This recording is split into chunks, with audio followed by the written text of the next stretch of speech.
ते पूर्ण प्रकाशित करीत असतात. ढगाळ असलेला सूर्य जसा सृष्टीमध्ये प्रकाश देऊ शकत नाही, त्याप्रमाणे दूषित मन असलेला, मलिन मन असलेला मनुष्य हा कधीही मनुष्यत्वामध्ये प्रसन्न असू शकत नाही. यासाठी विशाखे आर्य श्रावकांनी दिलेले हे आर्य अष्टशील उपोषित आहे. तुला जे वाटेल ते तू करावे, भगवंतांनी असे म्हटले. आणि विशाखेने तथागतांच्या या उपदेशाचे अनुमोदन केले, अभिवादन केले आणि विशाखा ही निघून गेली. विशाखेने अनेक स्त्रियांना, अनेकांना हा उपदेश सांगितला. जे जे लोक तथागतांच्या काळात, तथागतांच्या नंतरही, परिनिर्वाणानंतरही आर्य श्रावकांनी दिलेल्या आर्य अष्टशील उपोषित काटेकोरपणे पूर्णत्वास नेतात, ते लोक मनाने शुद्ध असतात, निर्मळ असतात, सुखी जीवन जगतात, आनंदी आणि समाधानी जीवन जगतात. त्यांना यशाचा मार्ग मिळतो, त्यांना प्रकाशाचा मार्ग मिळतो. ते निर्भय असतात. त्यांचे मन स्थिर असल्यामुळे मोठ्यात मोठे असलेले संकल्प सुद्धा ते सहजपणे पूर्णत्वास नेऊ शकतात. ज्यांचे मन अस्थिर असेल, ज्यांचे मन मलिन असेल, जे लोक भयभीत झालेले असतात, ते लोक छोटासा संकल्प सुद्धा पूर्णत्वास नेऊ शकत नाही. मनुष्यत्वाचे ध्येय गाठण्यासाठी ग्रहस्थाश्रमामध्ये राहून सुद्धा तुम्हा ग्रहस्थ आणि गृहिणींना तथागतांनी मनुष्यत्वाचे जे अंतिम ध्येय सांगितले, ज्याला अरहतत्व म्हटले जाते, अरहतत्वाचे फल प्राप्त होऊ शकतात. निदान अरहतत्वाचा मार्ग तरी प्राप्त होतो. सकृदागामी फल प्राप्त होऊ शकतात, सकृदागामी मार्ग तरी प्राप्त होऊ शकतो. अनागामी फल प्राप्त होतात, अनागामी मार्ग प्राप्त होतो. श्रोतापन्न फल प्राप्त होतात. कदाचित श्रोतापत्ती मार्गही याच जीवनात जीवित पर्यंत तुम्हा ग्रहस्थ आणि गृहिणींना सुद्धा ग्रह त्यात न करताही प्राप्त होऊ शकतात. एवढे मोठे फलित या आर्य अष्टशील उपोषिताचे आहे. विशाखेने भगवंतांनी सांगितलेल्या संपूर्ण मार्गाचे योग्यतापूर्ण असे अनुसरण केले आणि विशाखा या सृष्टीमध्ये, मनुष्य विश्वामध्ये अजरामर झाली. तथागतांची समकालीन असणारी विशाखा 2600 वर्ष झाले. आजही दररोज लाखो लोक मोठ्या विश्वासाने, मोठ्या आदराने, मोठ्या श्रद्धेने विशाखेचे गुणगौरव करत असतात. हे जे अमरत्व आहे, हे विशाखेला संपत्तीमुळे मिळाले नाही.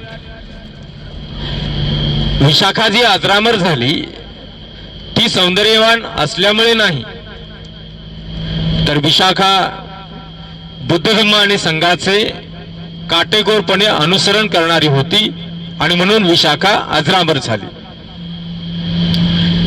श्रावस्ती नगरीमधली विशाखा, विशाखेचं दुसरं एक उदाहरण. एकदा विशाखा आपल्या एका दासीला घेऊन, एका सेविकेला घेऊन बाजारात गेलेली होती आणि जात असताना तिच्या अंगावर त्या काळातल्या 9 लाख किमतीचा हार होता.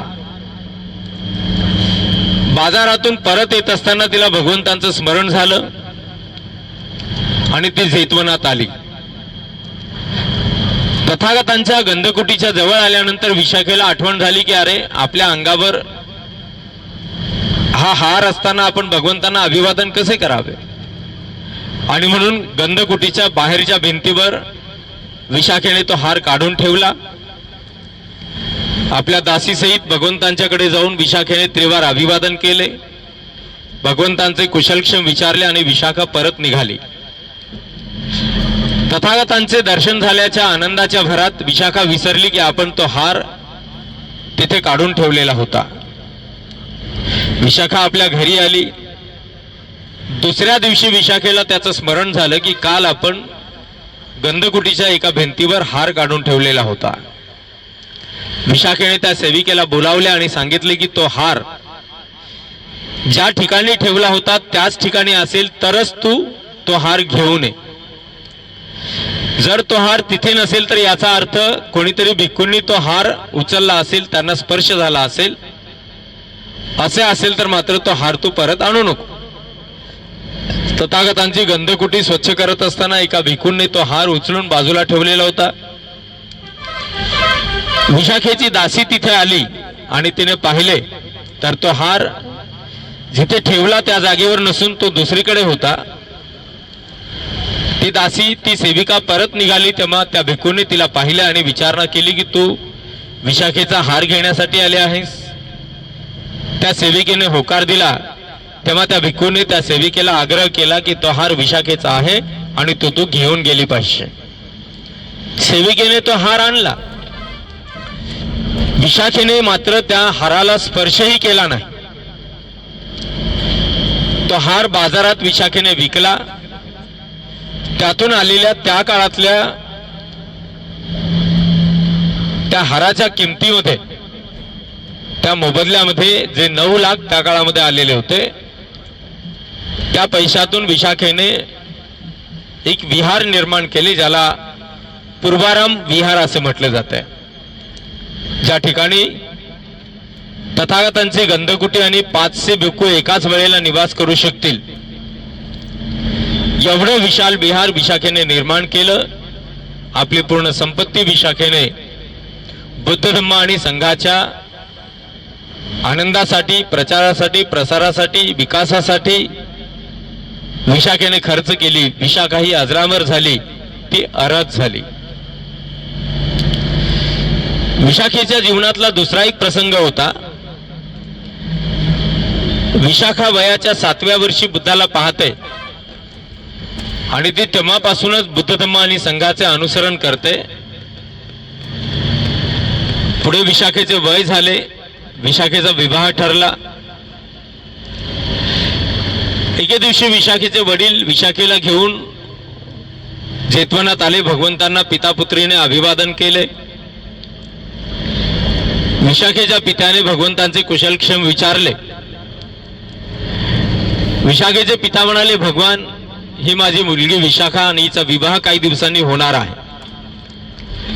तिने संसार कसा करावा, तिने वैवाहिक जीवन कसे जगावे, त्याबद्दल भगवंतांनी विशाखेला अनुकंपा करून सांगावे. भगवान म्हणाले, विशाखे,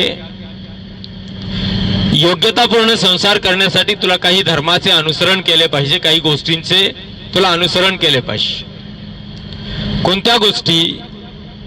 सासरी नांदत असताना घरातली आग बाहेर जाणार नाही आणि बाहेरची आग घरात येणार नाही, याची तुला क्षणोक्षणी दक्षता घेतली पाहिजे.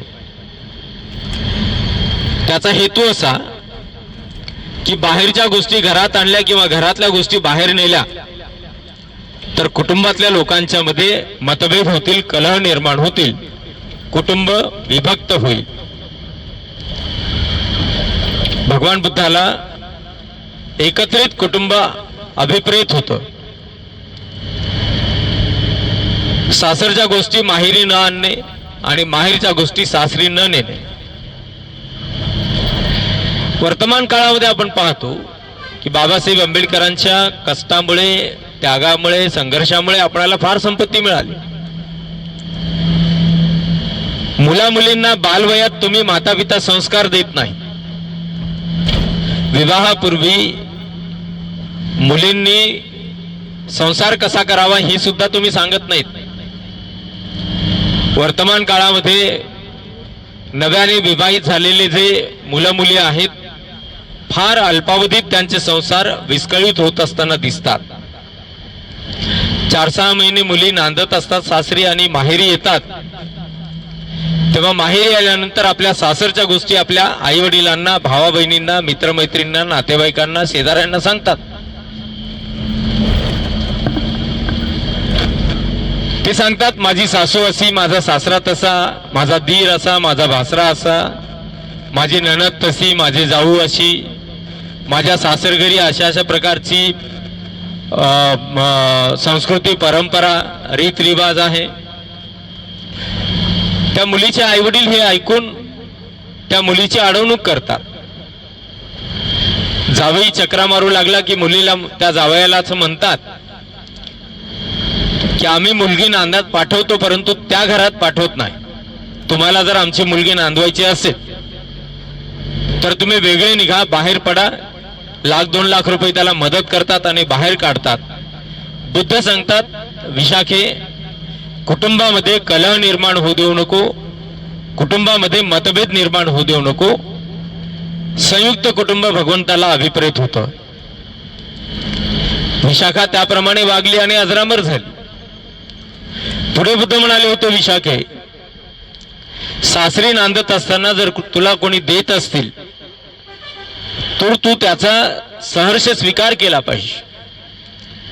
आणि जर यदा कदाचित तुला कोणी देत नसतील तर मात्र तुझ्या वतीने तू देत राहिले पाहिजे. कोणी देत असतील तर तू घे, तुझ्या वतीने देण्यास मात्र तू विसरू नको. हे घेणे देणे काय होते तर बुद्ध म्हणतात विशाखे, सासरघरी नांदत असताना तुझ्यासोबत कोणी मैत्रीने वागत असतील तर आनंदाने त्यांच्या मैत्रीचा तू स्वीकार कर.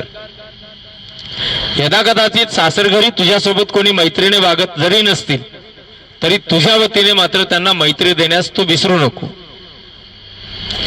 पुढे बुद्ध सांगतात विशाखे, सासरघरी तुला कोणी देत असतील तर तू त्याचा स्वीकार करू नको. आणि जर तुला कोणी देत असतील अथवा नसतील तरी मात्र तुझ्या वतीने तू कुणालाही देऊ नकोस. हे स्वीकार करणे देणे काय होते तर सासरघरी तुला कोणी द्वेषाची ईर्षेची वागणूक देत असतील तर तू मात्र त्याचा स्वीकार करू नको. आणि तुझ्या वतीने तू कोणाच्याही सोबत द्वेषाने किंवा ईर्षेने वागू नको.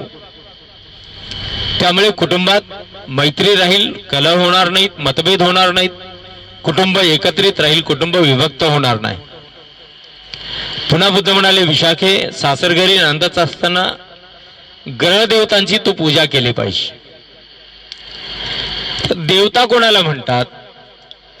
4-6 लोक एकत्र बसले आणि त्यांच्या आजूबाजूने जर कोणी एखादा सज्जन व्यक्ती जात असेल जो शरीराने सत्कर्म करणारा असतो, जो मनाने सद्विचार करणारा असतो, ज्याचे वचन सुभाषित असते, असा सज्जन व्यक्ती जात असेल तर ते पाहणारे 4-6 लोक असं म्हणतात की बघा तो जात आहे किंवा ती जात असणारी स्त्री देव आहेत, देवता समान आहे, देव माणूस आहे, देवता समान आहे ती स्त्री.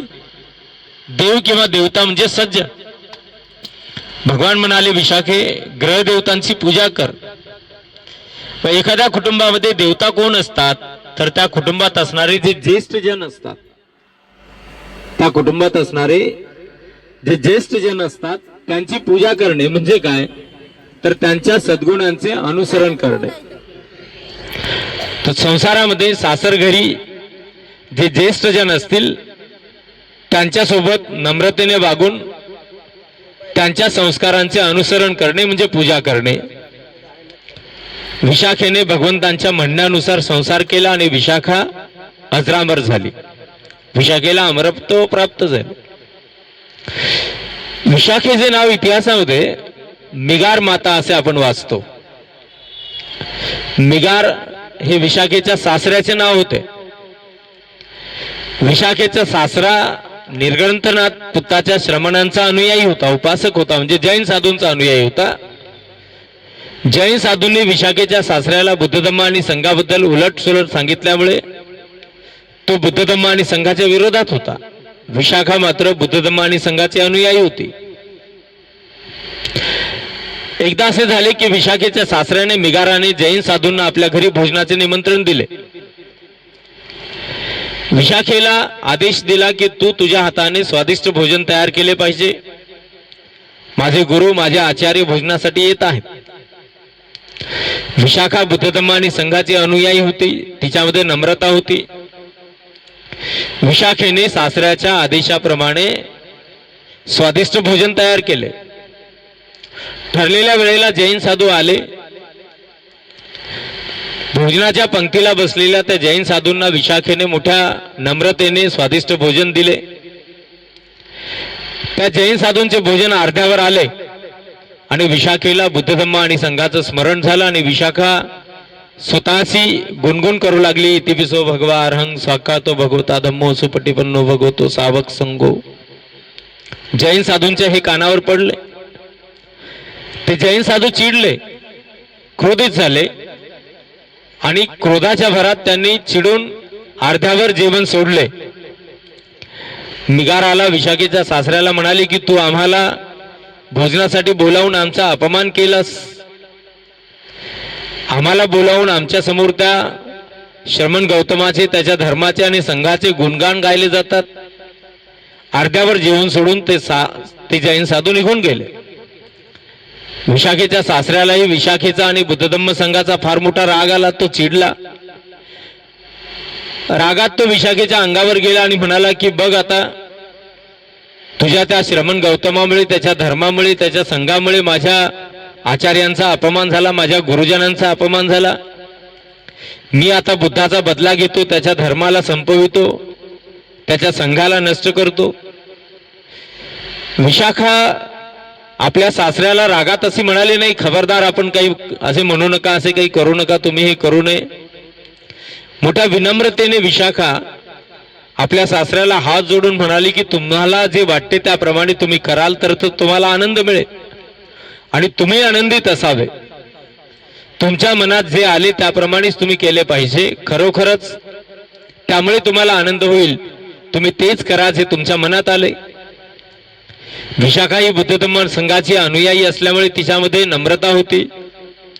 ती आपल्या सासऱ्याला उलट न बोलता हात जोडून नम्रतेने सांगू लागली की तुम्हाला जे वाटत आहे तेच तुम्ही केले पाहिजे. रागाच्या भरात आपल्या घरून विशाखेचा सासरा मिगार निघाला. रस्त्याने भिक्खू त्याला दिसत होते. भिक्खूकडे पाहून तो अर्वाच्य भाषेत बोलत होता. भिक्खू त्याच्याकडे पाहून स्मितहास्य करीत होते, भावना करीत होते की बिचाऱ्याच्या मनात काहीतरी गैरसमज झाला असेल, याचे मंगल हो, याचे कल्याण हो. तो पुन्हा रागात चिडत होता. करता करता तो भगवान बुद्धाच्या जवळजवळ आला, जिथे भगवान बुद्ध उपदेश करीत होते. राजे बसलेले होते, प्रतिष्ठित नागरिक आणि हजारो लोक तथागतांचा उपदेश ऐकत होते. परंतु त्या ठिकाणी निर्जन शांतता पसरलेली होती. त्या ठिकाणी पूर्ण शांतता पसरलेली होती, जणू काही इथे कोणीच नाही. आणि त्या शांततेत भगवान बुद्धाच्या मुखातून येणारा मधुर स्वर, त्या मधुर स्वरात, त्या गोड आवाजात भगवान बुद्ध करीत असलेला उपदेश आणि त्या उपदेशात असलेला अर्थ, हे जेव्हा मिगाराच्या कानावर पडले तेव्हा तो शांत झाला. त्याच्या मनातील गैरसमज दूर झाला. तो भगवंतांच्या जवळ आला. रडत रडत गयावया करू लागला, भगवान मला शरण द्या, आजन्म उपासक म्हणून माझा स्वीकार करा. मी तुम्हा बुद्धास, तुमच्या धम्मास आणि संघास शरण जातो. तथागतांच्या चरणावर मस्तक ठेवून तो भगवंतांना गयावया करू लागला. भगवान बुद्धांनी मिगाराचा स्वीकार केला उपासक म्हणून. मिगार तेथून काही बाजूला गेला. थोडासा बाजूला जाऊन मोठमोठ्याने आनंदाच्या भरात तो ओरडू लागला, विशाखा माझी सून नसून माझी माता आहे, विशाखा माझी सून नसून माझी माता आहे, विशाखा माझी सून नसून माझी माता आहे. आणि तेव्हापासून विशाखेचे नाव मिगार माता विशाखा असे पडले. आपण धन्य आहोत. हे आदर्श व्यक्तिमत्व या संस्कृतीमध्ये आपणाला मिळतात, त्यांचे अनुसरण करण्याची संधी आपणाला मिळते. परंतु बौद्ध संस्कृतीचं अनुसरण करत नसल्यामुळे वर्तमानात बौद्ध अनुयायांच्या मध्ये सुद्धा असे कुठेही दिसून येत नाही की कोणी सासरा आपल्या सुनेला आपल्या माते समान मानेल किंवा कोणी सून आपल्या सासऱ्याला आपल्या लेकरांसमान मानेल. अशी उदाहरणे फार फार आणि फार दुर्मिळ आहेत. त्याचे कारण बौद्ध अनुयायी असून सुद्धा बौद्ध संस्कृतीचं, बुद्धाच्या जीवन काळातील बौद्ध धम्मातील आदर्श व्यक्तिमत्वाचं अनुसरण न करणे. हा आदर्श आजही आपणाला अनुसरण करता येतो. ज्याप्रमाणे भगवान बुद्धाच्या हयातीत तथागतांचे समकालीन अनेक ग्रहस्थ अनेक ग्रहिणी अर्हत झाले, अजरामर झाले, त्यांना अमरत्व लाभले, त्याप्रमाणे आपण सुद्धा बुद्ध धम्म आणि संघाचे काटेकोर अनुसरण करून अमरत्व प्राप्त करू शकतो, अजरामर होऊ शकतो.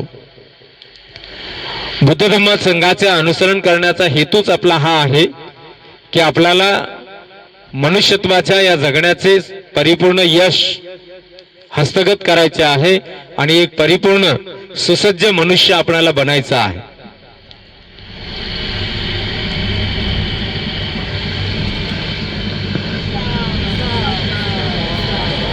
किती जण झोपले हात वर करा बरं जरा. इमानदारीनं सांगा कोण कोण झोपले ते.